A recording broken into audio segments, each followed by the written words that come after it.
Be the recording for the introduction to web scraping workshop. In case you guys missed it, it was around 2 weeks ago. This is just a recording for anyone that wasn't able to be there. So what is web scraping? So imagine you want to get a large amount of data, like from any kind of website online, to use in any sort of application. For our case, it's probably going to be data science or machine learning projects. But instead of copying and pasting information just from the website, which is really inefficient and takes a long time, and it's something you often have to do manually, you can directly obtain the raw HTML from the websites. The HTML you can also have it formatted, and you can also have the raw text. For our purposes, we're going to be just doing the pure web scraping. But a lot of websites, especially ones that contain a lot of information, have APIs in order to kind of streamline the process. So this is what the HTML for a website kind of looks like. You see it's going to have all these different kinds of tags, title tag, the head tag, these image tags, which is representing an image, and all these other tags. And just an aside before we start, when you're web scraping, you're acting like a web browser trying to access the source code.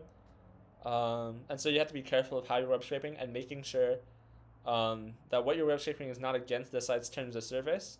For pretty much every website, if you do /robots.txt, it'll give you a page that tells you what and where you can or cannot scrape.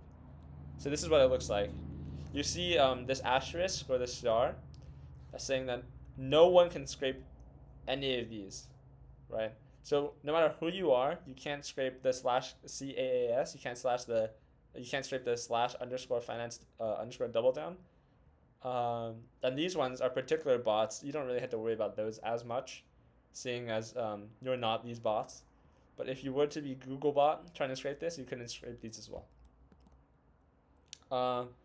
Next, I'm going to be talking about static versus dynamic web pages. Static sites do not change. The content they present is, of course, static and is all pre-made. So basically, each page on the website is represented by a matching HTML file. I have this guy's website as an example because I want his URL. Nothing I can do is going to change basically what shows up on this, right? I can click anywhere and put all this page is entirely preloaded. But dynamic pages, on the other hand, are in real time, can update their content without changing the reference, so which is going to be much harder to web scrape, as when you web scrape it, it's often going to just give you the default basic version of the HTML, and that's not what we want, right? Because we want usually to get all the information. And to pull up this example, an example from the NBA.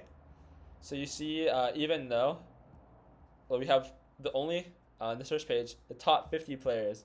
If you look at the URL on the top, even if we change it to page 2 or page 3, which contains 50 different players, or even if we were to change it to show all 572 players, the reference still doesn't change. So we'll talk about how to scrape these later, but for now, we're going to continue talking about the both of them. So for example, imagine you're programming your web scraper to kind of basically scrape this racetrack right here, right?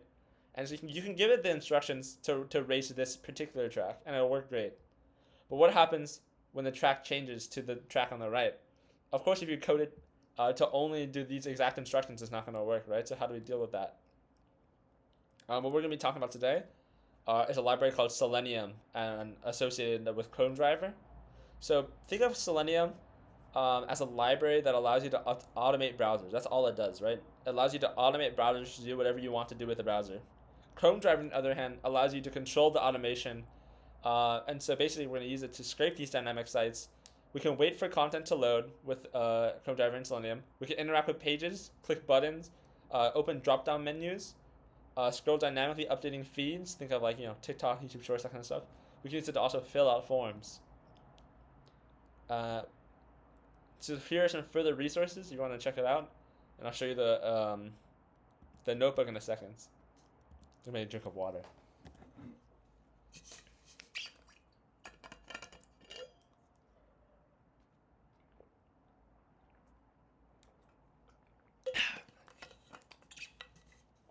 So here's the notebook. If you want to clone it for yourself, go to GitHub. My account is Nolan C. Chu. That is Nolan C. Chu.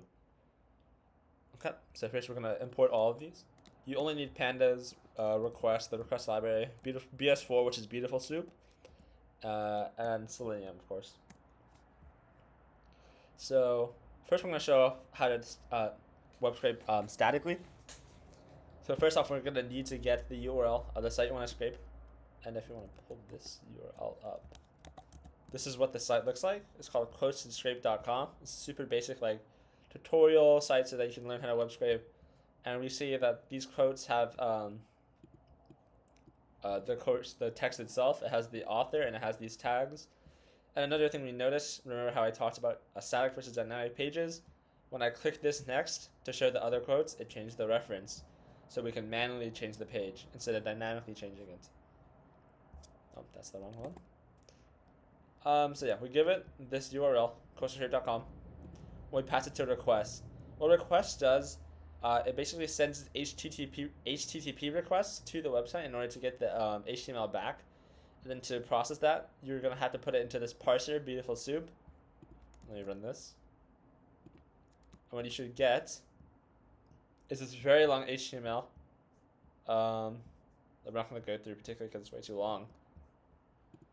And so find all in beautiful soup.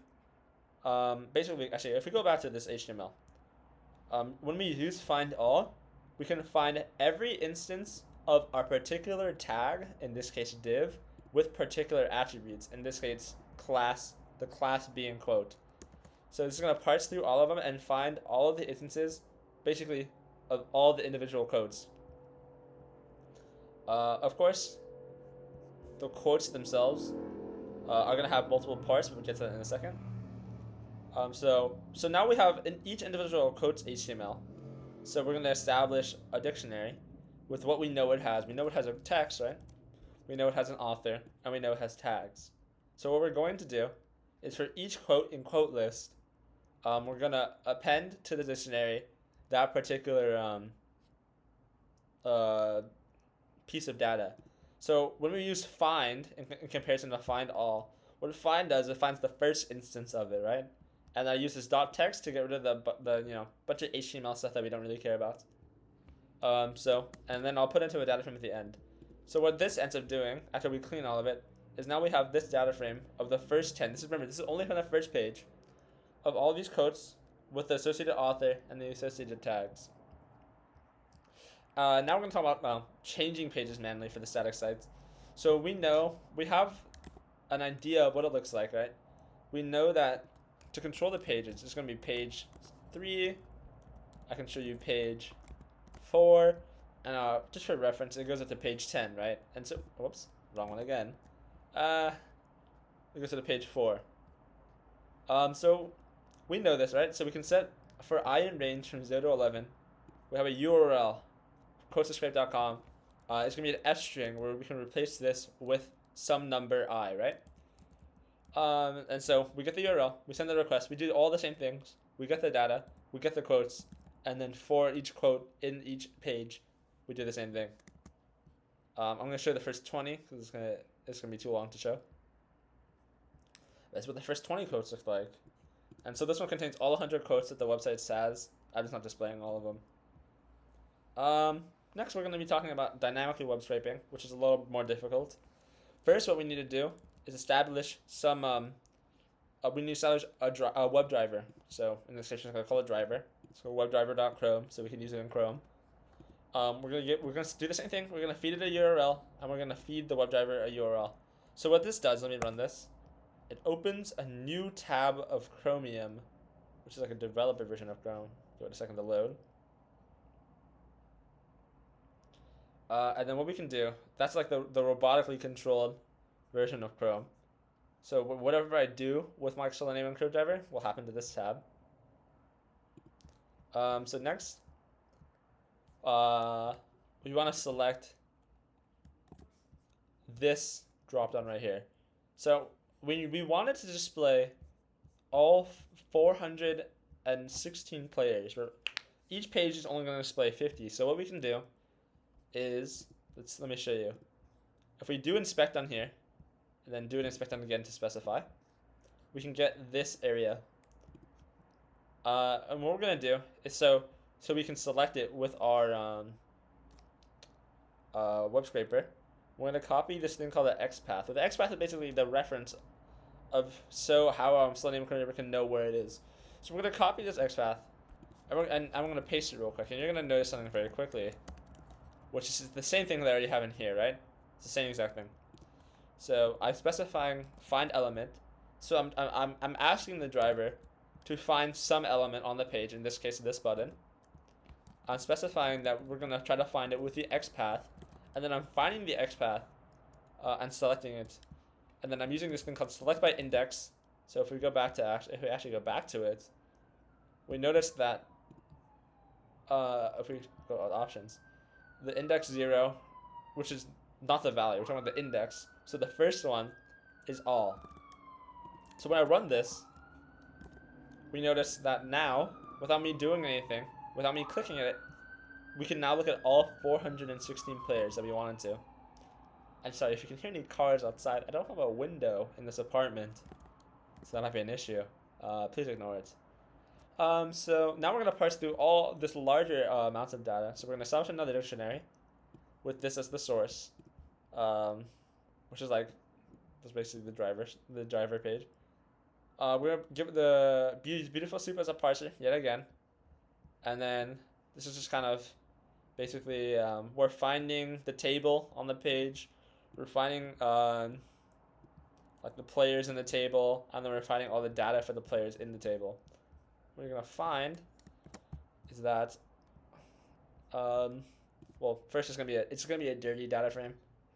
So what I'm gonna do real quick, you can just, that's not particularly much of a web scraping problem. I'm just gonna I have these two functions to clean it. So we have, and I only did the first 20. Let me see where I put that. Yeah, I only did the first 20 to make it clear. But yeah, we have this clean data set of all, which would be 416 players, and all their associated stats. And then at the end, you just use this function. You can close it yourself, but the web scraper has a function in case you want to do it automatically. Driver.close, and it's closed. This is the interactive section. If you're following along, I want you guys to try it out. It's gonna be pretty similar things. It's pretty much a tutorial. Most of it's already done for you, so it really won't be that bad. So yeah, that's an introduction to web scraping. If you guys join us for our next workshop, we're gonna be doing an intro to EDA. I think it's gonna be week 8. I'm pretty sure. I hope to see you there. Thank you guys.